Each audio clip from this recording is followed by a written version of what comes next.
In this video, we will learn how to tell Python exactly what kind of values live inside a list, a dictionary, or a tuple, making your code clearer for both humans and tools. When you write a list or dictionary, Python does not know what is inside it by default.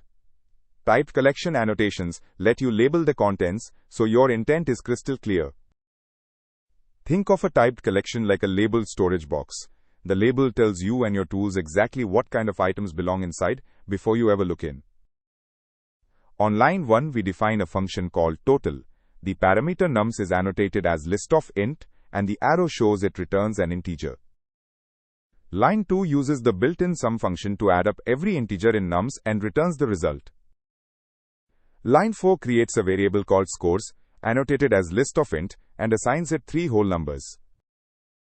Lines 5 and 6 call our total function with scores, save the answer in result, and then print it to the screen.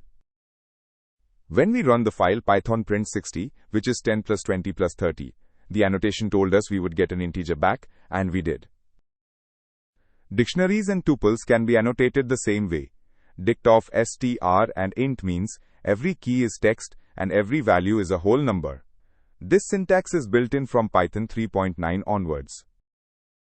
Line 1 declares ages as a dictionary mapping strings to integers.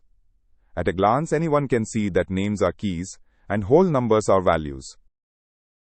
Line 2 annotates point as a tuple of int and int, meaning it holds exactly 2 whole numbers, perfect for coordinates or pairs. Python prints 30 for Alice's age, then 11 for 4 plus 7. The annotations did their job of documenting intent. The code works just as described. Remember, bracket annotations on collections tell everyone what lives inside. They cost nothing at runtime and make your code much easier to understand and check.